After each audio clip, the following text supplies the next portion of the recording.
Saudara-saudaraku yang dikasihi oleh Tuhan Yesus Kristus, hidup ini pilihan. Dan saya yakin bahwa apa yang kita pilih akan menentukan hari depan kita. Kita akan belajar dari satu orang namanya Lot. Kejadian pasal yang ke-13 ayat yang ke-5 sampai ayatnya yang ke-11. Juga Lot yang ikut bersama-sama dengan Abram mempunyai domba dan lembu dan kemah. Tetapi negeri itu tidak cukup luas bagi mereka untuk diam bersama-sama, sebab harta milik mereka amat banyak, sehingga mereka tidak dapat diam bersama-sama. Karena itu terjadilah perkelahian antara para gembala Abram dan para gembala Lot. Waktu itu orang Kanaan dan orang Feris diam di negeri itu. Maka berkatalah Abram kepada Lot, janganlah kiranya ada perkelahian antara aku dan engkau, dan antara para gembalaku dan para gembalamu, sebab kita ini kerabat. Bukankah seluruh negeri ini terbuka untuk engkau? Baiklah, pisahkanlah dirimu daripadaku. Jika engkau ke kiri, maka aku ke kanan. Jika engkau ke kanan, maka aku ke kiri. Lalu Lot melayangkan pandangannya, dan dilihatnyalah bahwa seluruh lembah Yordan banyak airnya, seperti taman Tuhan, seperti tanah Mesir. Sampai ke Soar, hal itu terjadi sebelum Tuhan memusnahkan Sodom dan Gomora. Sebab itu Lot memilih baginya seluruh lembah Yordan itu. Lalu ia berangkat ke sebelah timur dan mereka berpisah. Kisah ini sangat terkenal. Saya percaya bahwa akan mendatangkan berkat bagi kita ketika kita coba mendengarkan dengan baik-baik dan kita menerima apa yang menjadi pesan Tuhan saat ini. Abraham adalah orang yang dijanjikan Tuhan untuk menerima berkat yang luar biasa. Dan saya yakin Lot yang ada bersama dengan Abraham, yang adalah keponakannya, pasti juga akan diberkati. Alkitab mencatat bahwa ketika mereka kembali dari Mesir, mereka mendapatkan banyak harta benda dan hewan-hewan peliharaan mereka. Dan ketika mereka diam di suatu tempat namanya Betel, maka Abraham berusaha bersama-sama dengan Lot keponakannya, karena mereka mempunyai banyak sekali binatang-binatang. Tapi juga Alkitab mencatat bahwa ada perkelahian antara hamba-hamba atau gembala-gembala daripada Lot dengan Abraham. Abraham sebagai seorang paman, sebagai orang tua, melihat bahwa keadaan ini tidak baik, harus cepat-cepat diselesaikan supaya masalah ini jangan bertambah besar.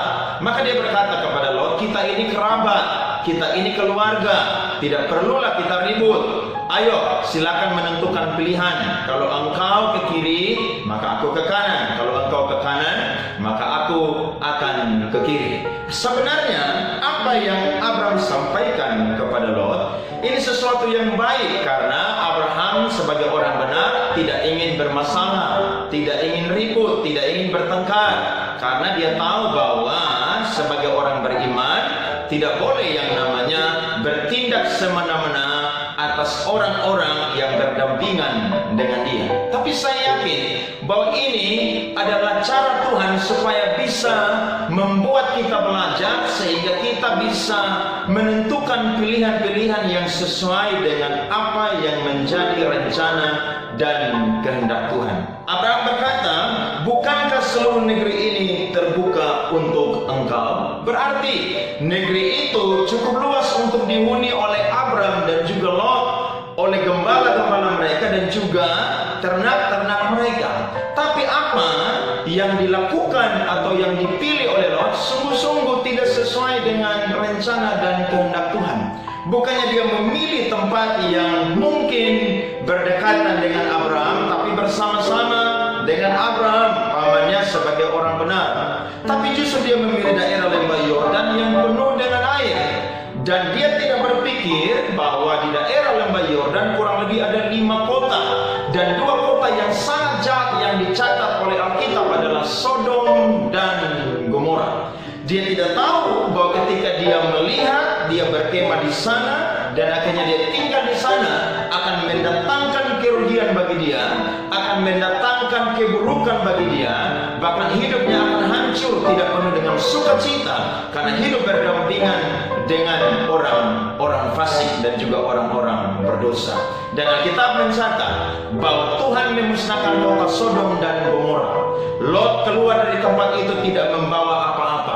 Bahkan istrinya mati karena terikat dengan harta dunia, menjadi tiang garam. Ya, bahkan juga anak-anaknya bersama dengan dia, tidur bersama dengan dia, akhirnya lahirlah dua bangsa, yakni bangsa Moab dan juga bangsa Amon. Dari sini kita belajar bahwa pilihan-pilihan yang kita lakukan atau yang kita buat akan menentukan masa depan kita. Apa yang harus kita pilih atau apa yang harus kita putuskan untuk mendatangkan kebaikan bagi hari depan kita? Yang pertama adalah pilihlah bukan berdasarkan hawa nafsu, tapi berdasarkan kasih Tuhan.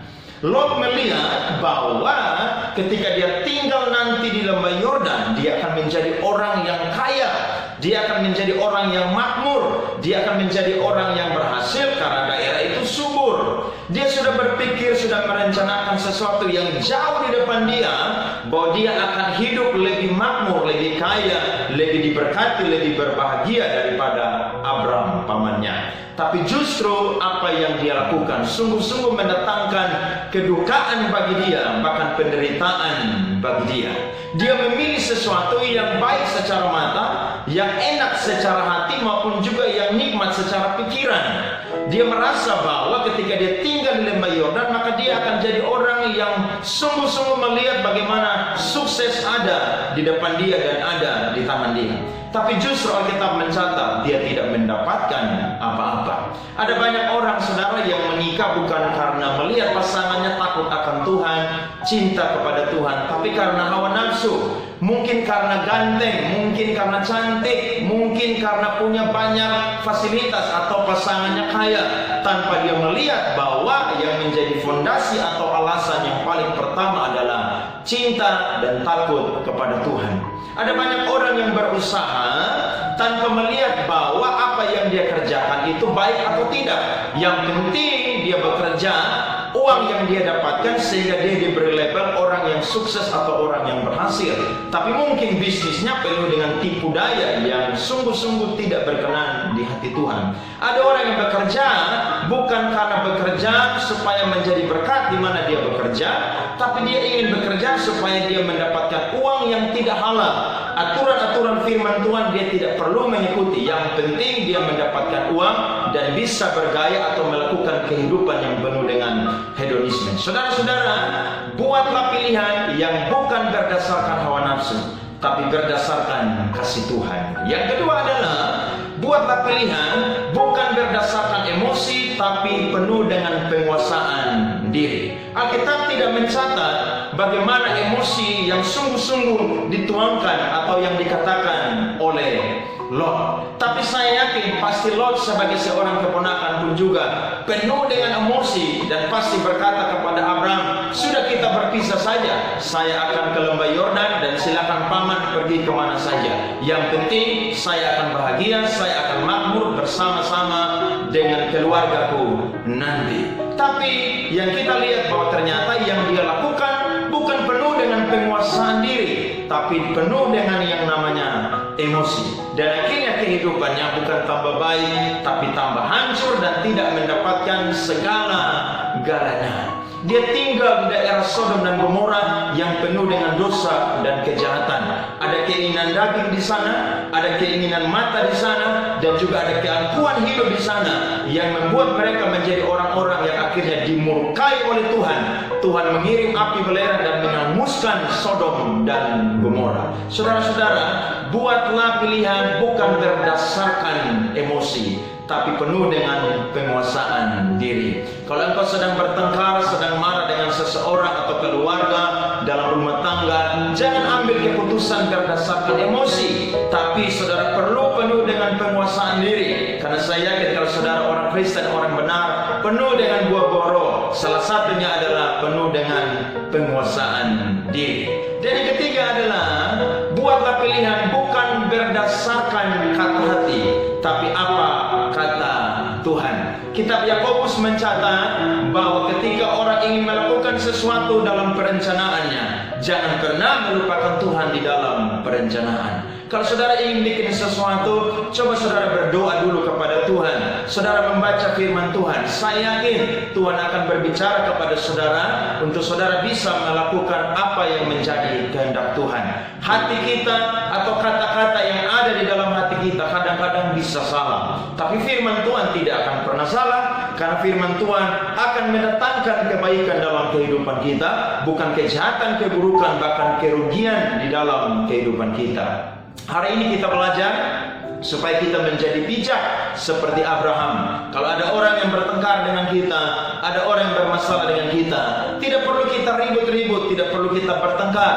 Cukup saja kita menentukan pilihan. Kalau engkau ke kiri, aku ke kanan. Kalau engkau ke kanan, aku pun juga ke kiri. Mengalah bukan berarti kalah, tapi mengalah tanda bahwa saudara orang benar dan saudara akan melihat mujizat Tuhan yang luar biasa. Tapi kalau ada saudara yang sudah melakukan keputusan-keputusan atau pilihan-pilihan yang salah, firman ini tidak kebetulan saudara dengar, tapi firman ini mendatangkan teguran nasihat kepada saudara. Cepat-cepatlah tinggalkan Sodom dan Gomora. Cepat-cepatlah tinggalkan hal-hal yang akan merugikan kehidupan saudara. Cepat-cepatlah pergi meninggalkan pergaulan yang buruk yang tidak mendatangkan keuntungan, kebaikan akan masa depan saudara. Pilihlah Tuhan, jalan-jalannya Tuhan, supaya saudara menjadi orang-orang yang melihat kebaikan di mana saudara hidup, dan juga ada berkat Tuhan yang mengalir dalam kehidupan saudara. Berdoa kepada Tuhan, minta Tuhan supaya pimpin langkah-langkah dan kehidupan saudara. Kita semua adalah orang-orang penuh dengan kekurangan, tapi ketika kita mendekat kepada Tuhan, saya yakin ada pesan Tuhan, ada suara Tuhan yang kita bisa terima, dan kita bisa membuat pilihan atau keputusan yang sungguh-sungguh mendatangkan keuntungan, berkat, kebahagiaan bagi hari depan kita. Firman Tuhan ini kiranya menjadi berkat bagi saya dan saudara. Teruslah berjalan bersama dengan Tuhan. Pilihlah hal-hal yang menyukakan hati Tuhan, bukan karena saudara ingin senang, tapi sungguh-sungguh saudara ingin menyenangkan Tuhan. Karena saya yakin ketika Tuhan disenangkan, maka Tuhan juga akan memberikan apa yang menjadi berkatnya dan juga kebutuhan-kebutuhan di dalam kehidupan kita. Tuhan Yesus memberkati.